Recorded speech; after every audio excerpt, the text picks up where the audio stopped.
আসসালামু আলাইকুম। আজকে আমরা মূলত টেন্স নিয়ে পড়ব।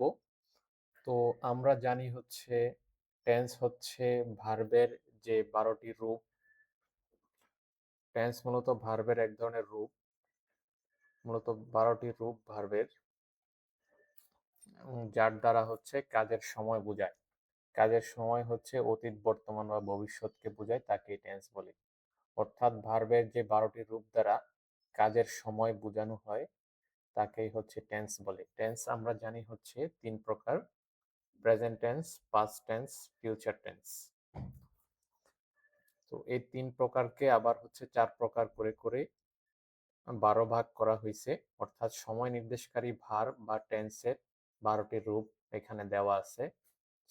আমরা সকলেই জানি টেন্স মোট ১২ প্রকার। এই যে present indefinite tense, present continuous, present perfect, এভাবে প্রেজেন্ট পারফেক্ট কন্টিনিউয়াস, এখানেও আছে past indefinite, past continuous, past perfect tense.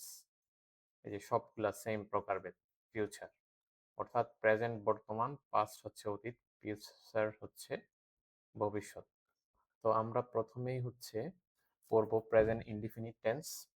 তো আমরা প্রেজেন্ট ইনডিফিনিট টেন্স আগেও বলেছি যে বর্তমান কালে কোনো কাজ করা বোঝায়, করা বা হওয়া বোঝায়। আমরা যদি লিখি করা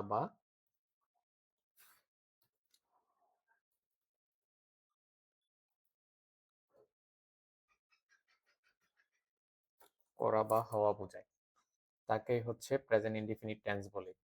এই করা কোনো কাজ সাধারণত চিরন্তন সত্য কাজগুলা, নিত্য নৈমিত্তিক যে কাজ, অভ্যাসগত কাজগুলাই প্রেজেন্ট ইনডিফিনিট টেন্সে হয়। যেমন আসিফ কবিতা লিখে। আসিফ কবিতা লিখে, আসিফ এটা তার একটা অভ্যাস, এজন্য সে কবিতা লিখে, বা হচ্ছে সে কবি, কবিতা লিখে এজন্য। তারপরে আমরা এখানে গঠন প্রণালী দেখতে পাচ্ছি। গঠন প্রণালীর মধ্যে আছে subject plus verb one plus ভার্বের সাথে এস বা ইএস যুক্ত হয় প্রেজেন্ট ইনডিফিনিট টেন্সে, এবং অবজেক্ট। তো ভার্বের সাথে কখন এস বা ইএস যুক্ত হয়, কখন এস বা ইএস যুক্ত হয় না, এই জিনিসটা আমাদেরকে জানতে হবে। সব সময় কিন্তু প্রেজেন্ট ইনডিফিনিট টেন্সে ভার্বের সাথে এস বা ইএস যুক্ত হয় না। কখন যুক্ত হয় আমরা সেটা জানবো। আমরা থার্ড পারসন সিঙ্গুলার নাম্বার যখন থার্ড পারসন সিঙ্গুলার নাম্বার হয় তখনই ভার্বের সাথে এস বা ইএস যুক্ত হয়। Third person singular number. Third person singular number কাকে বলে এটা আমাদেরকে আগে জানতে হবে। থার্ড পারসন সিঙ্গুলার নাম্বার, এই সাবজেক্টটা যখন থার্ড পারসন সিঙ্গুলার নাম্বার হবে তখনই ভার্বের সাথে এস বা এ যুক্ত হবে। তো থার্ড পারসন সিঙ্গুলার নাম্বার বলা হয়, আমরা তো সিঙ্গুলার প্লুরাল সকলেই জানি। সিঙ্গুলার মানে এক বচন, আর প্লুরাল মানে হচ্ছে বহুবচন। তাহলে আমরা সিঙ্গুলার নাম্বার সকলেই জানি, আমাদেরকে চিনতে হবে থার্ড পারসন কোনটা। তো থার্ড পারসন আমরা অনেকেই পারসন গ্রামারে তোমরা পড়ে আসছো। তো পারসনে গ্রামারে পারসন হচ্ছে ৩ প্রকার। আমরা জানি ৩ প্রকার কি কি। একটা হচ্ছে পাস্ট পারসন। পাস্ট পারসন গুলা কি কি? পাস্ট পারসন হচ্ছে আই, তারপরে উই। সেকেন্ড পারসন হচ্ছে শুধু ইউ, বাকি সবগুলা হচ্ছে থার্ড পারসন।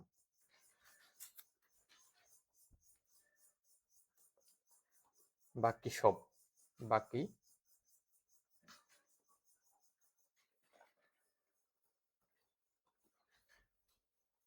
বাকি সব হচ্ছে থার্ড পারসন। তাহলে আমরা এখানে দেখতে পাচ্ছি আমরা সাবজেক্ট হিসেবে নিচ্ছি হচ্ছে আসিফ। তো আসিফ কিন্তু ফার্স্ট পারসন না, কারণ ফার্স্ট পারসনের লিস্টে দেখতে পাচ্ছি আই এবং উই। এখানে আসিফ নাই। সেকেন্ড পারসন হচ্ছে ইউ, আর থার্ড পারসন হচ্ছে বাকি সব। এই থার্ড পারসনের মধ্যে কিন্তু আসিফ আছে। তো আসিফ, তাহলে আসিফ সাবজেক্টটা হচ্ছে থার্ড পারসন। থার্ড পারসন এবং সিঙ্গুলার নাম্বার। সিঙ্গুলার নাম্বার একজনকে বোঝায়। আসিফ দ্বারা বোঝায় একজনকে, আসিফ দ্বারা অনেকজনকে বোঝায় না। তো আমরা তাহলে যদি এটা ট্রান্সলেশনটা করি, তাহলে ট্রান্সলেশনটা গঠন অনুযায়ী প্রথমে আমরা সাবজেক্ট বসাবো। সাবজেক্ট হচ্ছে আসিফ, তারপরে হচ্ছে ভার্ব হচ্ছে লিখা, এর ইংরেজি হচ্ছে রাইট।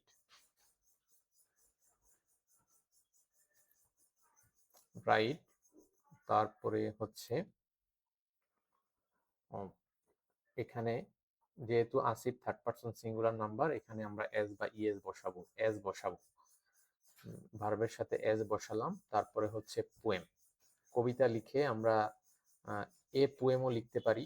এই কবিতা, ইংরেজি এ পোয়েম, অথবা পোয়েমস, সে কবিতা লিখে, একাধিক হোক একটা হোক কবিতা লিখে।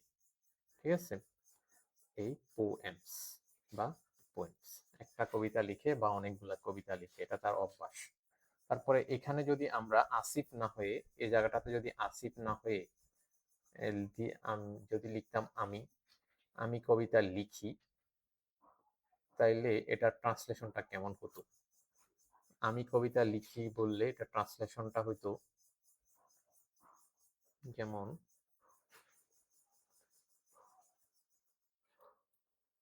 আমি কবিতা লিখি, আমি আমি কবিতা লিখি বললে এটা ট্রান্সলেশনটা আমরা করতাম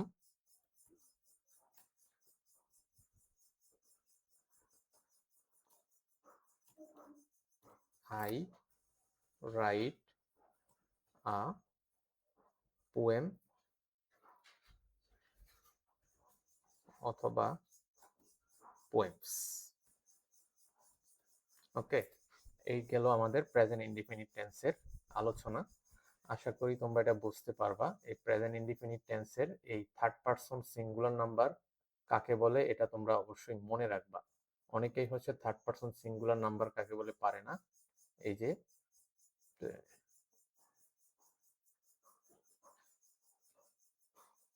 থার্ড পারসন সিঙ্গুলার নাম্বারের আলোচনাটা মাস্টলি মনে রাখতে হবে। থার্ড পারসন সিঙ্গুলার কাকে বলে এটা তোমরা মনে রাখবে।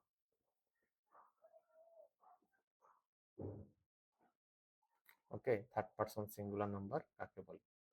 আচ্ছা, এখন আমরা যেটা পড়বো সেটা হচ্ছে present continuous tense. Present continuous টেন্সটা আমরা দ্বিতীয় অপশনে রাখছি, যে 2 নম্বরে হচ্ছে present continuous tense. Present continuous tense কাকে বলে? প্রেজেন্ট কন্টিনিউয়াস হচ্ছে বর্তমানে কোনো কাজ চলমান, চলতেছে, হইতেছে, এরকম বোঝায়। যেমন একটা উদাহরণ, আসিফ একটা কবিতা লিখতেছে। তো এখানে আমরা এটার গঠন প্রণালী দেওয়া আছে, subject am is are plus verb ING plus object. তো এই গঠন অনুসারে আমাদের অনুবাদটা হবে। আচ্ছা, এখানে অনেকে প্রশ্ন করে কখন এম বসবে, কখন ইজ বসবে, কখন আর বসবে। থার্ড পারসন সিঙ্গুলার, তাহলে এগুলো একটু বলে দেই। যখন আই এর সাথে শুধু এম বসে, আই এর সাথে বসে এম। তারপরে হচ্ছে থার্ড পারসন সিঙ্গুলার নাম্বারের সাথে বসে ইজ। থার্ড পারসন সিঙ্গুলার নাম্বারের সাথে ইজ বসে, এটা তোমরা মেজরিটি জানো। থার্ড পারসন সিঙ্গুলারের সাথে ইজ বসে, বাকি সব ক্ষেত্রে আর বসে। বাকি সব বাকি সব ক্ষেত্রে কি বসে? আর বসে, এটা তোমরা মনে রাখবা।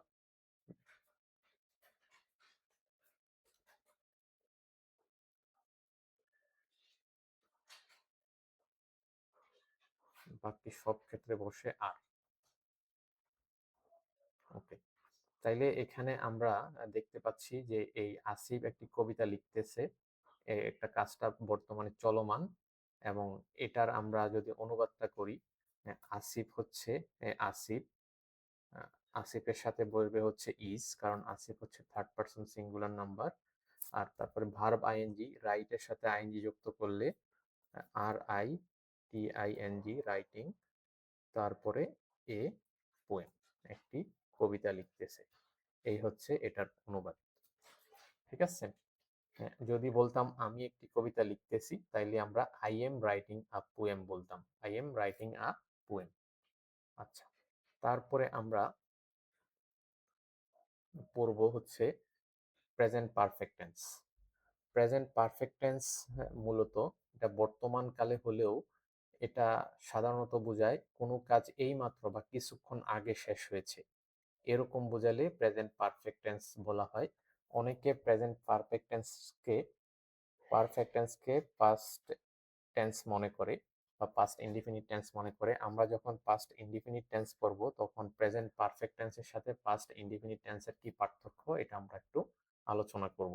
এখন তুমি মনে রাখো প্রেজেন্ট পারফেক্ট টেন্স বলতে মানে কোনো কাজ এই মাত্র বা কিছুক্ষণ আগে সম্পন্ন হয়েছে এমন যদি বোঝায় তাহলে হচ্ছে প্রেজেন্ট পারফেক্ট টেন্স বলে। এবং এটার গঠন প্রণালী হচ্ছে subject plus have has plus verb three plus object. আচ্ছা, ভার্ব থ্রি কাকে বলে? Verb three four, verb one two three আমরা দেখতে পাবো। ভার্ব ওয়ান টু থ্রি কাকে বলে? যদি এটাকে তোমরা অনেকে জানো না ভার্ব ওয়ান টু থ্রি কাকে বলে, আমরা যদি বুঝিয়ে বলি। আচ্ছা, ভার্ব ওয়ান হচ্ছে প্রেজেন্ট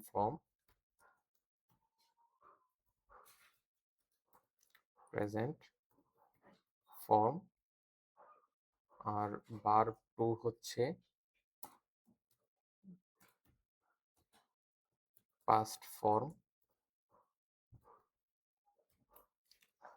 আর ভার্ব থ্রি হচ্ছে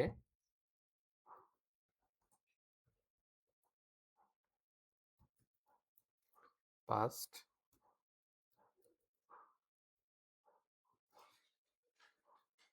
পার্টিসিপল ফর্ম। যদি রাইট শব্দটা বলি, রাইট শব্দটা হচ্ছে ভার্ব ওয়ান, এটার ভার্ব টু হচ্ছে রোট, এবং এটার ভার্ব থ্রি হচ্ছে রিটেন। তো এখানে আমরা গঠন প্রণালীতে দেখতে পাচ্ছি এরকম আরো শব্দগুলো তোমাদেরকে মুখস্থ করতে হবে। তারপরে যদি আমরা গো এর ভার্বটা বলি, ভার্বের গো এর হচ্ছে verb one, verb to go এর ভার্বটা হচ্ছে ওয়েন্ট, এবং গো এর ভার্ব থ্রি হচ্ছে গন। এরকম ভাবে আমাদেরকে শিখে নিতে হবে। তো subject plus have has plus verb three plus object. তাহলে আমরা যদি এটার অনুবাদ করি, আমাদেরকে মনে রাখতে হবে হ্যাজ বসে মূলত এখানে হ্যাভ হ্যাজ এর মধ্যে কোনটা বসবে? হ্যাজ বসে মূলত এই যে আমরা বলছি একটু আগে বলে আসছি থার্ড পারসন সিঙ্গুলারের সাথে শুধু হ্যাভ বসে, যে থার্ড পারসন সিঙ্গুলার নাম্বারের সাথে শুধু হ্যাজ বসবে।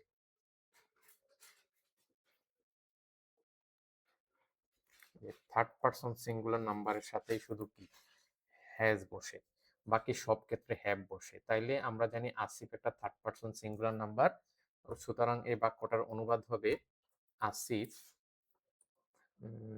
হ্যাজ, তারপরে এ রিটেন, ভার্ব থ্রি আনবো আমরা গঠন অনুসারে, ভার্ব থ্রি রিটেন, তারপরে অবজেক্ট হবে এ পোয়েম।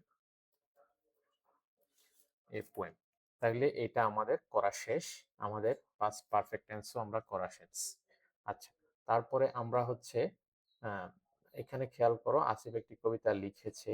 এখানে যদি বলতাম যদি আমি দিয়ে করতাম তাহলে কি হইতো?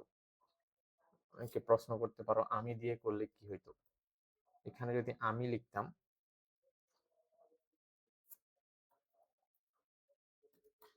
আমি একটা কবিতা লিখেছি, তাইলে এটার অনুবাদটা হবে হচ্ছে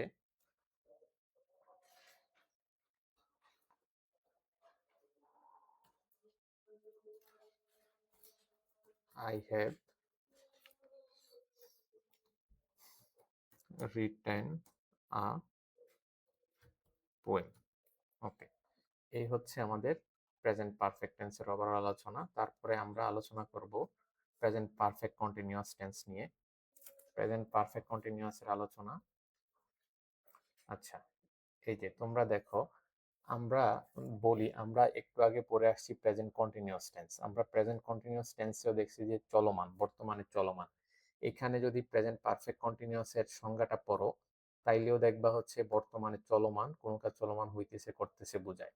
তাহলে প্রেজেন্ট কন্টিনিউয়াস এর সাথে এই যে প্রেজেন্ট কন্টিনিউয়াস আমরা পড়ে আসছি যে প্রেজেন্ট কন্টিনিউয়াস টেন্স বর্তমানে কোনো কাজ চলমান হইতেছে বা করতেছে, তাহলে প্রেজেন্ট কন্টিনিউয়াসের মধ্যে প্রেজেন্ট পারফেক্ট টেন্সের পার্থক্য কি? প্রেজেন্ট পারফেক্ট টেন্সের পার্থক্য হচ্ছে এই প্রেজেন্ট পারফেক্ট টেন্সে অবশ্যই সময় উল্লেখ থাকবে। যদি সময় উল্লেখের ব্যাপার না থাকতো তাহলে প্রেজেন্ট পারফেক্ট নামে নতুন একটা টেন্স তৈরি করার কোনো প্রয়োজন হইতো না। তাহলে প্রেজেন্ট পারফেক্ট টেন্সের কাজ হচ্ছে সময় উল্লেখ থাকবে শুধু। তো এটার গঠন প্রণালীতে আমরা দেখতে পাচ্ছি যে subject plus has been, have been plus verb ING plus object plus for বা সিন্স প্লাস টাইম, ফর বা সিন্স প্লাস টাইম। তো এখানে subject plus have been, has been plus verb ING plus object plus for বা since plus time. Time বর্ণনার ক্ষেত্রে আমরা এই for বা সিন্স বর্ণনা লিখব। তো এখানে তোমরা একটু খেয়াল করো যে আমি দুইটা বাক্য লিখছি এখানে। আসিফ সকাল থেকে একটি কবিতা লিখতেছে। আসিফ 2 ঘন্টা ধরে একটি কবিতা লিখতেছে। এখানে দেখতে পাচ্ছ যে 2 ঘন্টা ধরে, 2 ঘন্টা ধরে। আর এখানে দেখতে পাচ্ছ সকাল থেকে, সকাল থেকে। তো এই দুইটাকে আমরা কিভাবে অনুবাদ করব? তো যখন হচ্ছে থেকে লেখা থাকে তখন আমরা সিন্স ব্যবহার করব, কারণ সিন্স শব্দের অর্থ হচ্ছে থেকে। আর ফর যখন আমরা 2 ঘন্টা ধরে বা যাবত লেখা থাকবে তখন আমরা ফর ব্যবহার করব। ফর অর্থ হচ্ছে ধরে বা যাবত। তাহলে আমরা প্রথমটা যদি অনুবাদ করি, প্রথমটা আমরা এখানে বসাবো হচ্ছে আসিফ, থার্ড পারসন সিঙ্গুলার হওয়ায় বসাবো হ্যাজ বিন, হ্যাজ বিন। তারপরে এখানে হ্যাজ বিন এর পরে ভার্ব আইএনজি বসাবো, রাইটিং এর ভার্ব আইএনজি, রাইটের সাথে এ আইএনজি বসাবো, রাইটিং এ পোয়েম,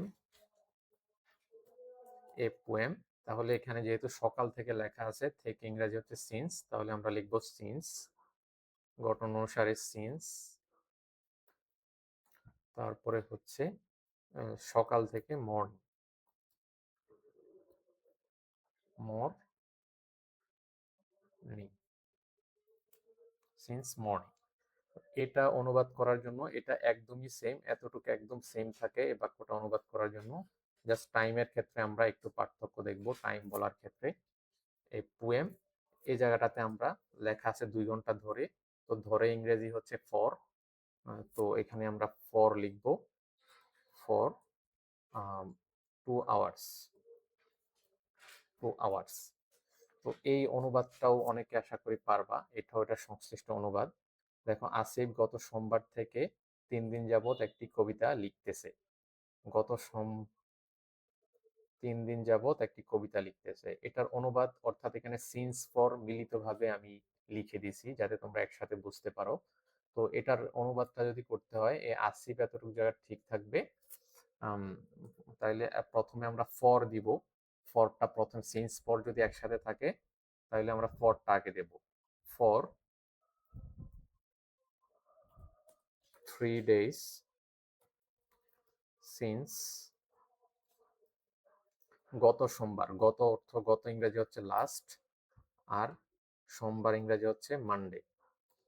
গত সোমবার থেকে 3 দিন ধরে একটি কবিতা লিখতেছে। এই হচ্ছে তোমার Asif has been writing a poem for 3 days, অর্থাৎ আসিফ গত সোমবার থেকে 3 দিন যাবত একটি কবিতা লিখতেছে। এই হচ্ছে আমাদের প্রেজেন্ট পারফেক্ট কন্টিনিউয়াসের আলোচনা গেল। তারপরে আমরা পড়ব, তারপরে আমরা পড়ব হচ্ছে পাস্ট ইনডিফিনিট টেন্সের আলোচনা। পাস্ট ইনডিফিনিট টেন্স আলোচনা করার সময় আমি বলছি যে এটার সাথে পাস্ট প্রেজেন্ট পারফেক্ট টেন্সের একটা কনফিউশন তৈরি হয়। তো আমরা প্রেজেন্ট পারফেক্ট টেন্সের সাথেই মূলত এই আলোচনাটা করব। আমরা যদি এটাকে ইয়ে করি, একসাথে আলোচনা করি,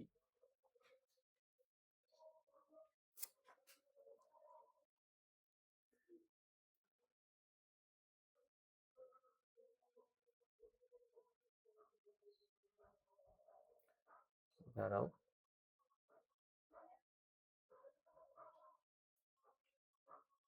আচ্ছা, এখানে তোমরা দেখতে পাবা,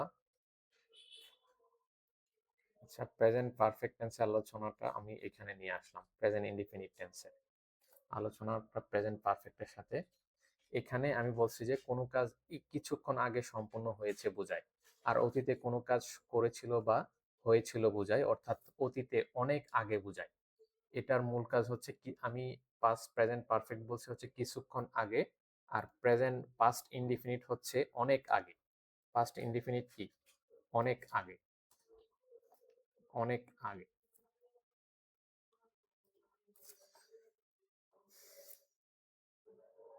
আচ্ছা, আসিফ একটি কবিতা লিখেছিল, আর এখানে দেখো বাক্যটা হচ্ছে আসিফ একটি কবিতা লিখেছে। এই কথার টোনটা একটু খেয়াল করতে হবে। আসিফ একটি কবিতা লিখেছে, এই টোনটা বোঝায় হচ্ছে এইমাত্র লিখেছে, এইমাত্র কিছুক্ষণ আগে লিখেছে।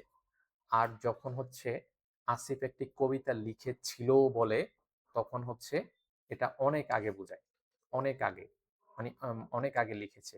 তো এই দুটা, এই পাস্ট পারফেক্ট এবং passed in the present perfect এবং পাস্ট ইনডিফিনিটের মধ্যে এই বাক্যগুলা আমরা এভাবেও লিখতে পারতাম।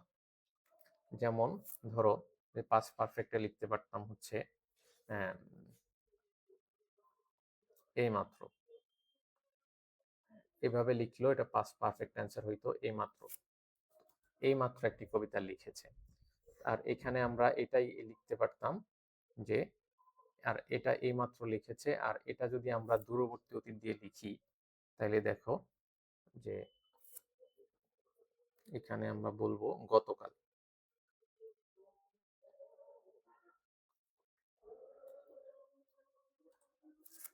তাইলে আমরা যদি এটার অনুবাদ করি, এই যে এটার অনুবাদ করি, তাইলে এই অনুবাদটা এই সেম থাকবে।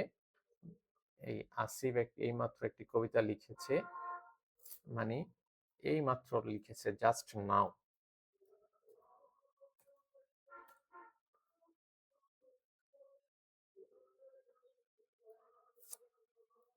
Just now. আর এখানে আসিফ একটি কবিতা লিখেছিল যদি অনুবাদ করি, আমাদেরকে subject plus verb two object অর্থাৎ পাস্ট ইনডিফিনিটের গঠনে আমরা করতে হবে। এটা অনেক আগে লিখেছিল বোঝায়, এই কথার টোনটাই বোঝায় যে অনেক আগে লিখেছিল, আসিফ একটি কবিতা লিখেছিল। তাইলে আমরা যদি এটাকে ট্রান্সলেট করি, আসিফ এ ভার্ব রাইট এর ভার্ব রোট, আমরা বলে ভার্ব টু বলেছি, রোট হবে, রোট এবং এ পোয়েম। তারপরে এখানে যদি এই অনুবাদটা করি, একই দুইটাই হচ্ছে পাস্ট ইনডিফিনিট টেন্সে, ইয়েস্টারডে অর্থাৎ অনেক আগে বোঝায়, অনেক অতীত হয়ে গেছে, ইয়েস্টারডে। তাহলে আশা করি তোমরা পাস্ট ইনডিফিনিট বুঝতে পারছো, এখানে আর কোনো ঝামেলা নাই। আর আমরা এখন পড়বো পাস্ট কন্টিনিউয়াস টেন্স পড়বো। এখন আমরা পাস্ট কন্টিনিউয়াস টেন্স হচ্ছে অতীতকালে, যে টেন্স দ্বারা অতীতকালে চলমান কাজ বোঝায়। অর্থাৎ অতীতে কোনো কাজ,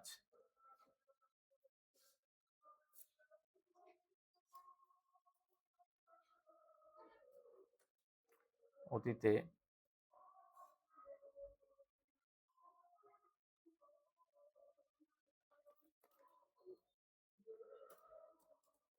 কোনো কাজ চলমান ছিল,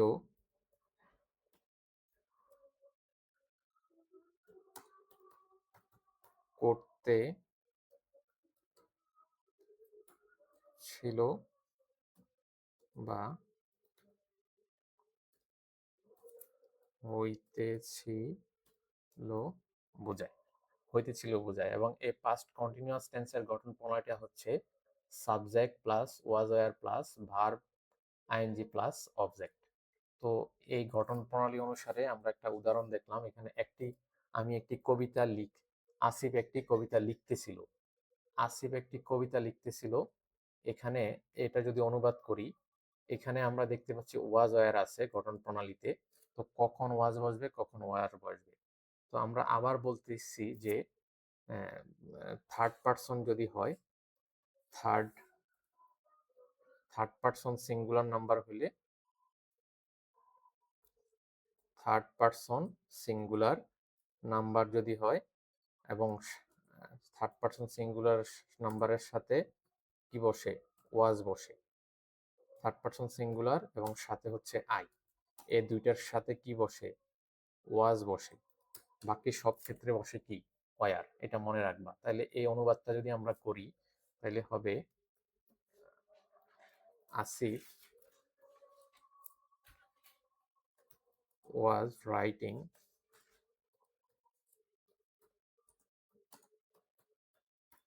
Asif was writing a poem. এই হচ্ছে এই বাক্যটার অনুবাদ, Asif was writing A poem. Asif একটি কবিতা লিখতেছিল।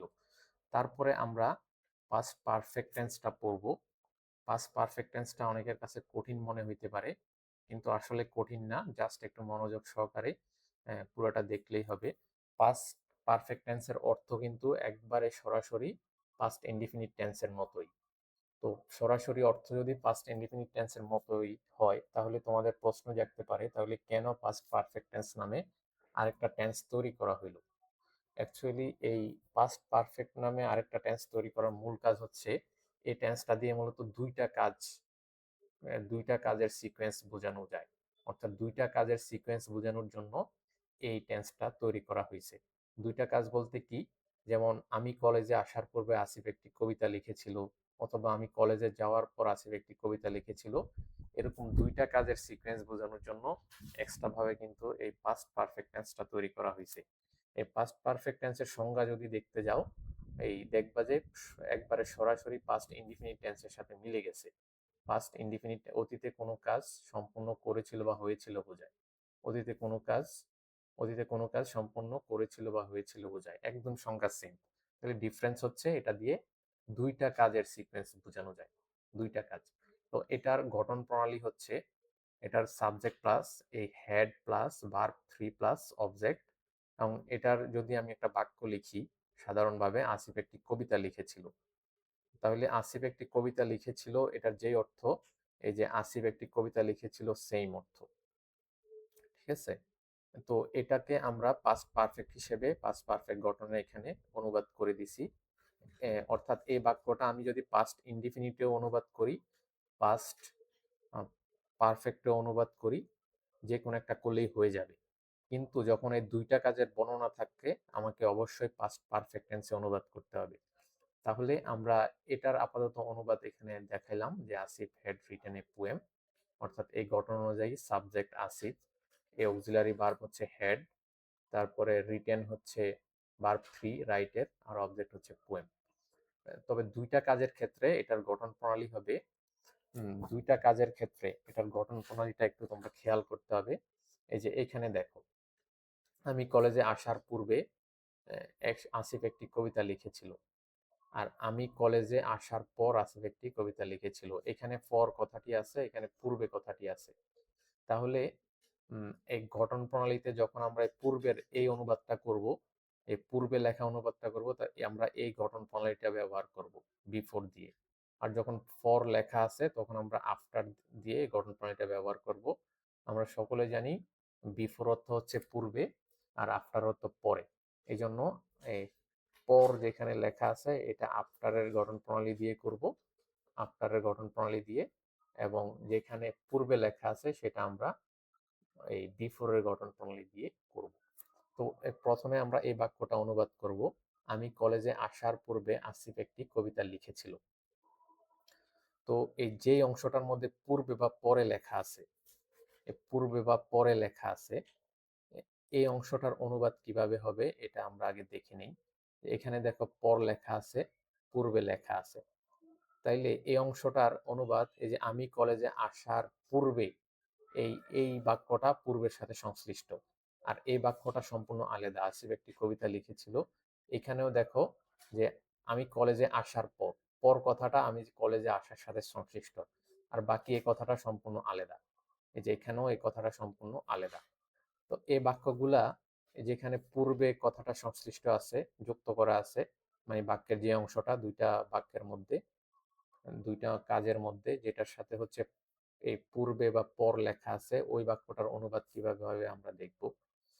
তাইলে আমরা প্রথমে আমি কলেজে আসার পূর্বে আসিফ একটি কবিতা লিখেছিল, এটা যদি অনুবাদ করি, এখানে গঠন প্রণালী ব্যবহার করব বিফোর। তো এখানে তোমরা দেখতে পাচ্ছ এই বিফোরের পরে সবসময় পাস্ট ইনডিফিনিট টেন্স হয়, আর বিফোরের পূর্বে সবসময় কি হয়? পাস্ট পারফেক্ট টেন্স হয়। তো তোমরা এই গঠন প্রণালীটা কি মনে রাখবা? গঠন প্রণালী হচ্ছে, আমরা যেহেতু পাস্ট পারফেক্ট টেন্সের আলোচনা করতেছি, গঠন প্রণালী মনে রাখার একটা গুরুত্বপূর্ণ নিয়ম হচ্ছে, যেহেতু এখানে বিফোর অর্থ পূর্বে, এই জন্য বিফোরের পূর্বে হচ্ছে পাস্ট পারফেক্ট থাকবে। এটা মনে রাখবা এই টেকনিক দিয়ে, যে বিফোর যেহেতু পূর্বে, বিফোরের পূর্বে হচ্ছে পাস্ট পারফেক্ট থাকবে। আর আফটার অর্থ যেহেতু পরে, আফটারের পর পাস্ট পারফেক্ট টেন্স বসবে। এই যে আফটারের পর পাস্ট পারফেক্ট টেন্স বসবে, আর পূর্বে হচ্ছে পাস্ট ইনডিফিনিট। আচ্ছা, যাই হোক, এখন যদি দেখি আমি কলেজে আসার পূর্বে, এই কথাটা অনুবাদ হবে before I came to college. আমি কলেজে আসার পূর্বে, before I came to college. এখানে দেখো আই কেম টু কলেজ আমরা পাস্ট ইনডিফিনিট টেন্সে অনুবাদ করছি, কারণ আমরা দেখতে পাচ্ছি যে বিফোরের পরে পাস্ট ইনডিফিনিট টেন্স হয়। এই জন্য বিফোরের পরের অংশটা আমরা কি পাস্ট ইনডিফিনিট টেন্সে অনুবাদ করছি, এবং লিখছি যে কলেজে আসার, আমি কলেজে আসার পূর্বে, এই যে before I came to college. তারপরে আমরা যদি পুরো বাক্যটা অনুবাদ করি, তাহলে তোমরা দেখো যে বিফোরের পূর্বে আমি বলেছিলাম যে পাস্ট পারফেক্ট টেন্স হবে। এই যে আমরা এই আসিফ একটি কবিতা লিখেছিল অংশটা পাস্ট পারফেক্ট টেন্সে অনুবাদ করছি। Asif had written A poem. Asif had written a poem. ইংলিশে সাধারণত অনুবাদ করার সময় যে পেছনের অংশটা, মানে দ্বিতীয় অংশটা আগে চলে আসে, এবং হচ্ছে আগের অংশটা পরে চলে যায়। এই যে, অর্থাৎ before I came to college, before I came to college আমরা লিখছি। এই বিফোরের পরের অংশটা দেখো পাস্ট ইনডিফিনিটে হয়েছে, এবং বিফোরের পূর্বের অংশটার অনুবাদ কি হয়েছে, পাস্ট পারফেক্টে হয়েছে, অর্থাৎ আসিফ একটি কবিতা লিখেছিল। তারপরে পরযুক্ত বাক্যটায় তোমরা দেখো, পরযুক্ত বাক্যটায় তোমরা একটু খেয়াল করো, আসিফ কলেজে আসার পর। এখানে এই অংশটা যদি অনুবাদ করি, আফটার আই হ্যাড, আমি কলেজে আসার পর, after I had came to college. এখানে দেখো আফটার পরে হ্যাড হয়েছে, কারণ আমরা গঠন প্রণালীতে বলছি আফটারের পরের অংশ কি পাস্ট পারফেক্টের গঠনে হবে। তো পাস্ট পারফেক্টের গঠনে আমরা হ্যাড পাইছি, আমরা এই হেডের অনুসারে এই অনুবাদটা করছি। তো পুরোটা বাক্যের যদি অনুবাদ করি আমরা, তাহলে কিভাবে করব? আমরা প্রথমে, যেহেতু অনুবাদ করার সময় এই পরের অংশটা আগে চলে আসবে, এবং এই অংশ, পরের অংশটা আমরা Asif wrote a poem, Asif wrote a poem, তারপরে আফটার দিব, আফটার, এই আফটারের পরের অংশ আমরা এই যে এটা বসবে, আফটারের পরের অংশ এটা বসবে, এবং আফটারের পরের অংশ দেখো আমরা পাস্ট পাস্ট পারফেক্ট টেন্সের গঠন লিখছি। আফটারের পরের অংশ আমরা কোন গঠনে লিখছি? পাস্ট পারফেক্টের গঠনে লিখছি। এই যে খেয়াল করো, আফটারের পরের অংশ পাস্ট পারফেক্টের গঠনে লিখছি, এবং এই পূর্বের অংশটা আমরা, যে অংশটা হচ্ছে খালি রয়ে গেছে, আসিফ একটি কবিতা লিখেছিল, এই অংশটা আমরা পাস্ট ইনডিফিনিট টেন্সে গঠন করছি। আর আফটারের পরের অংশটা আমরা পাস্ট পারফেক্ট টেন্সে গঠন করছি। তোমরা অনুবাদ করার সময় এই একবারে, যেটা একবারে পূর্বে এবং পরে যুক্ত নাই, কথা লেখা নাই, এই অংশটা আগে লিখে ফেলবা, এই অংশটা আগে লিখে ফেলবা। তারপরে বিফোর আফটার অংশটা অনুবাদ করবা, এবং এই গঠন প্রণালীটা অনুসরণ করি। বিফোরের আগে যে অংশটা, এটা দেখো আমরা হেড ব্যবহার করছি বিফোর, কারণ বিফোরের আগে পাস্ট পারফেক্ট, এবং বিফোরের পর অংশটাকে আমরা পাস্ট ইনডিফিনিট ব্যবহার করছি, কারণ বিফোরের পরে আমরা পাস্ট ইনডিফিনিট ব্যবহার করতে হবে গঠন অনুসারে। আর এখানে দেখো আফটারের পরে আমরা পাস্ট পারফেক্ট টেন্স দেখতে পাচ্ছি, এই যে পাস্টারের পরে আমরা পাস্ট পারফেক্ট টেন্স ব্যবহার করছি, এবং পূর্বে আমরা পাস্ট ইনডিফিনিট টেন্স ব্যবহার করছি। এখানে দুইটাই দেখো, এই আসিফ হ্যাড রিটেন, আসিফ একটি কবিতা লিখেছিল, আসিফ একটি কবিতা লিখেছিল। এই বাংলা থেকে ইংরেজি অনুবাদ করার সময় প্রথমে শেষ অংশের অনুবাদ করতে হয়। এই যে Asif had written a poem, Asif wrote a poem. Asif একটি কবিতা লিখেছিল, শেষ অংশের অনুবাদ আমরা আগে করছি। আশা করি তোমরা এই টেন্সটা বুঝতে পারছো, এবং আমরা পরবর্তীতে ফিউচার পাস্ট পারফেক্ট কন্টিনিউয়াস টেন্সে চলে যাব। Past perfect continuous tense, past perfect continuous টেন্সে তোমরা খেয়াল করবা যে পাস্ট পারফেক্ট কন্টিনিউয়াস টেন্সে খেয়াল করো, পাস্ট পারফেক্ট কন্টিনিউয়াস টেন্সের গঠন প্রণালী কিন্তু একবারে সেম হুবহু পাস্ট কন্টিনিউয়াস টেন্সের মতো। যেমন যে টেন্স দ্বারা অতীতকালে কোনো কাজ নির্দিষ্ট সময় ধরে চলছিল বোঝায়, চলতেছিল, চলতেছিল, হইতেছিল বোঝায়, চলতেছিল হইতেছিল বোঝায়। অর্থাৎ আমরা এই যে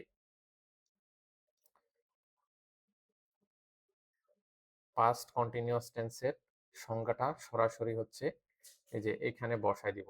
শুধু পাস্ট কন্টিনিউয়াস টেন্সের সাথে এটা ডিফারেন্স হচ্ছে কি, পাস্ট কন্টিনিউয়াস টেন্সে সময় থাকবে না, কিন্তু পাস্ট পারফেক্ট কন্টিনিউয়াস টেন্সে সময় উল্লেখ থাকবে। এই যে লিখে আছে অবশ্যই সময় উল্লেখ থাকবে। এবং একটা উদাহরণ যদি দেই আমি, আসিফ গতকাল সকাল থেকে একটি কবিতা লিখতেছিল। আসিফ 2 ঘন্টা ধরে একটা কবিতা লিখতেছিল। গতকাল সকাল থেকে আসিফ একটি কবিতা লিখতেছিল।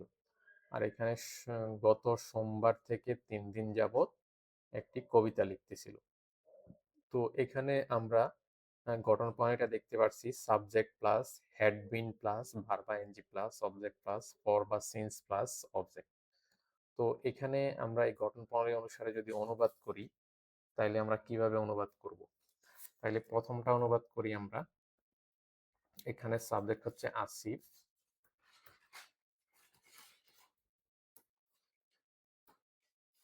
আসিফ হ্যাঁ, গঠন প্রণালী অনুসারে বসবে হ্যাড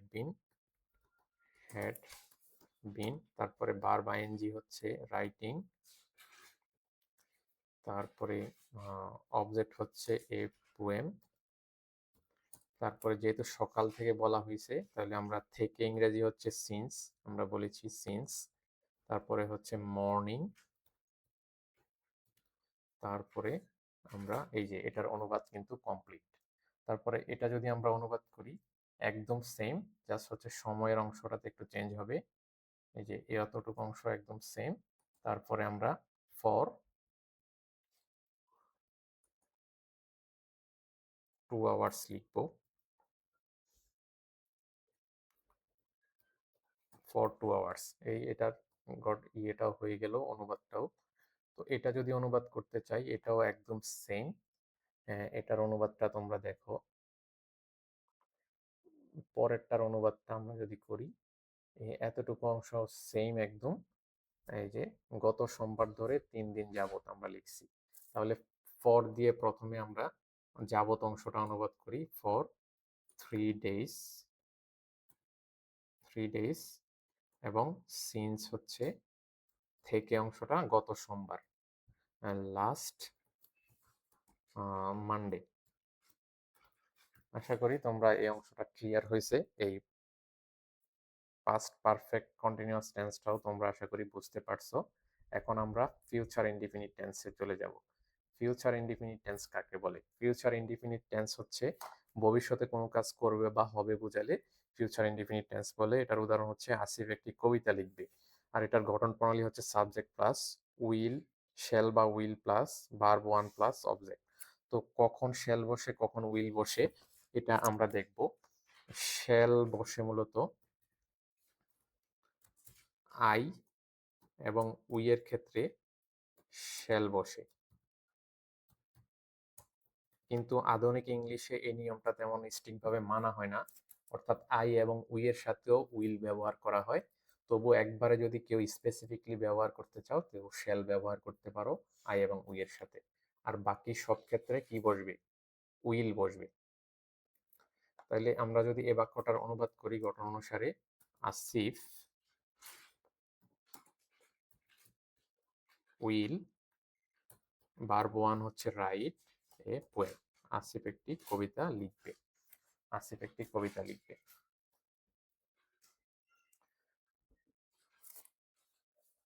তারপর আমরা ফিউচার কন্টিনিউয়াস টেন্সটা পড়ব। ফিউচার কন্টিনিউয়াস টেন্সটা দেখো তোমরা, ভবিষ্যতে কোনো কাজ চলতে থাকবে, হইতে থাকবে, করতে থাকবে বোঝায়। ভবিষ্যতে কোনো কাজ চলতে থাকবে, হইতে থাকবে, করতে থাকবে বোঝায়, অর্থাৎ ভবিষ্যতে চলমান থাকবে, কোনো কাজ চলমান, ভবিষ্যতে কোনো কাজ চলমান, চলমান, চলমান, চলতে থাকবে, হইতে থাকবে বোঝায়। এটা যদি একটা উদাহরণ দেই, আসিফ একটি কবিতা লিখতে থাকবে। আসিফ একটি কবিতা লিখতে থাকবে এবং এটার গঠন প্রণালীটা হচ্ছে subject plus shall be will be plus verb ING plus object. তোমরা এই সবগুলাতে আমরা সাবজেক্ট সাবজেক্ট লিখছি, তোমরা শর্টকাটে এস দিয়ে লিখবা লেখার সময়, তাহলে লিখতে একটু সহজ হবে। এই এস এবং অবজেক্টকে আমরা উ দিয়ে বুঝাবো। তো এটি গঠন প্রণালী অনুসারে যদি অনুবাদটা করি, এই গঠন প্রণালী অনুসারে অনুবাদটা হবে এই Asif Asif will be writing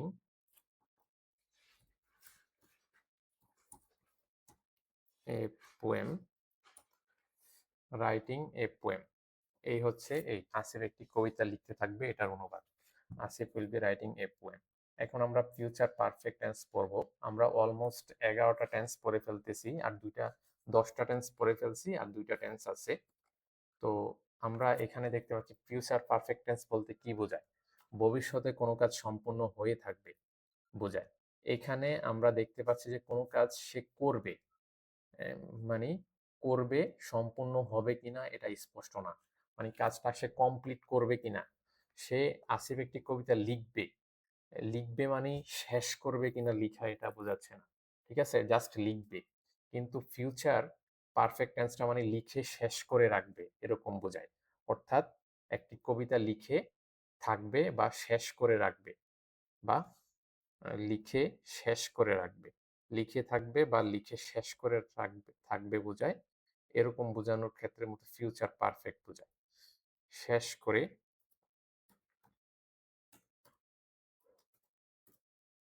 শেষ, লিখে শেষ করে থাকবে এরকম বোঝায়।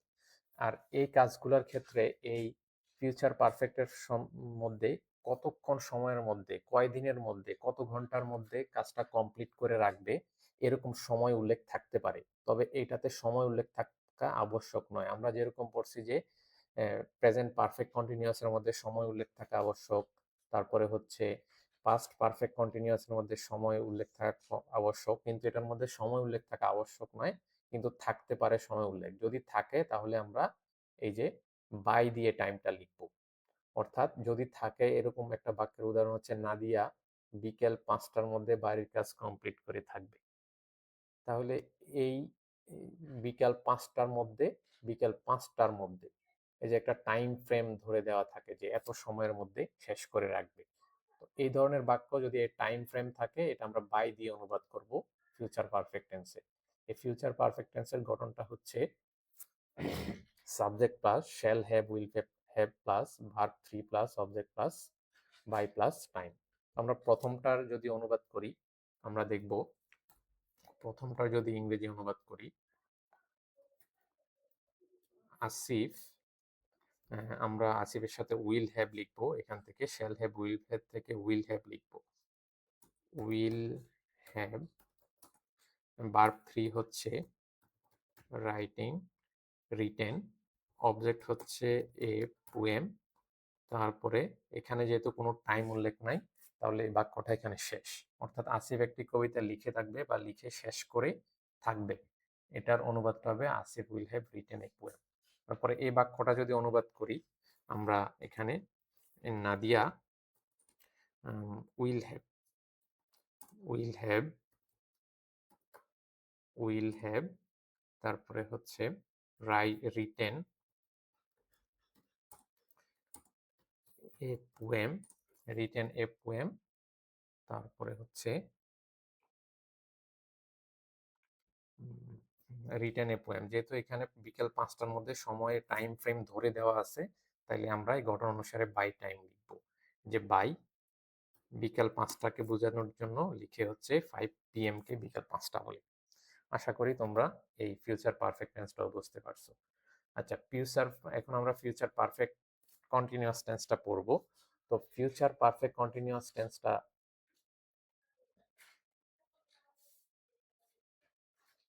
ফিউচার পারফেক্ট কন্টিনিউয়াস টেন্স, এই যে ফিউচার পারফেক্ট কন্টিনিউয়াসটা কিন্তু ফিউচার কন্টিনিউয়াস টেন্সের মতো হুবহু অর্থ দেয়। এই যে ভবিষ্যতে কোনো কাজ চলমান, চলতে থাকবে, হইতে থাকবে বোঝায়। কন্টিনিউয়াস মানে হচ্ছে চলমান। এটাও সেম, ভবিষ্যতে কোনো কাজ চ- এই যে ভবিষ্যতে কোনো কাজ চলতে থাকবে, হইতে থাকবে বোঝায়। এটাকে কি বলা হয়? Present perfect continuous tense. Present, আরে sorry, future perfect continuous tense. এবং ফিউচার পারফেক্ট কন্টিনিউয়াস টেন্সের সাথে ফিউচার কন্টিনিউয়াস টেন্সের একমাত্র পার্থক্য হচ্ছে এই ফিউচার পারফেক্ট কন্টিনিউয়াস টেন্সে অবশ্যই সময় উল্লেখ থাকবে। যদি একটা উদাহরণ দেই, যেমন আমরা গতকাল সকাল থেকে, আসিফ গতকাল সকাল থেকে একটি, সরি এখানে আমরা গতকাল বলতে আগামীকাল দেই, আগামীকাল আগামীকাল সকাল থেকে একটি কবিতা লিখতে থাকবে। ঠিক আছে, আগামীকাল সকাল থেকে একটি কবিতা লিখতে থাকবে। আসিফ 2 ঘন্টা ধরে একটি কবিতা লিখতে থাকবে, অর্থাৎ ভবিষ্যতে চলমান থাকবে। আসিফ আগামী সোমবার থেকে 3 দিন যাবত একটি কবিতা লিখতে থাকবে। আগামী সোমবার থেকে 3 দিন যাবত। তো এই অংশটা আমরা অনুবাদ করব। এগুলো যেহেতু ধরে থাকলে ফর ব্যবহার করব, আর থেকে থাকলে সিন্স ব্যবহার করব। এবং এই যে এখানে যদি আমরা এই গঠন প্রণালীটা দেখতে পাচ্ছি, subject plus shall have been plus will have been plus shall have been অথবা will have been plus verb ING plus object plus since, for বা সিন্স প্লাস টাইম। এই গঠন অনুসারে যদি অনুবাদটা করি, আমরা পাবো হচ্ছে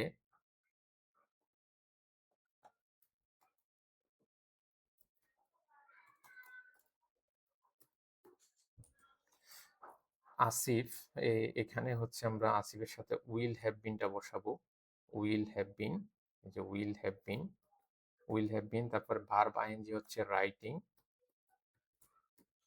রাইটিং, তারপরে অবজেক্ট হবে এ পোয়েম, তারপরে হচ্ছে এখানে যেহেতু থেকে কথাটা উল্লেখ আছে তাহলে আমরা সিন্স বসাবো, গঠন অনুসারে সিন্স। আগামীকাল সকাল হচ্ছে টুমরো মর্নিং,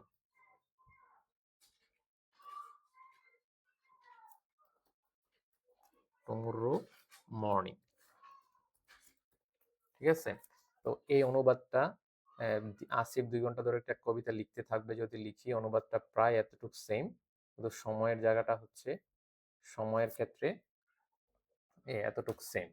তারপরে যেহেতু ধরে কথাটা উল্লেখ আছে আমরা ফর লিখব, ফর, তারপরে হচ্ছে ফর 2 আওয়ার্স, 2 ঘন্টা ধরে।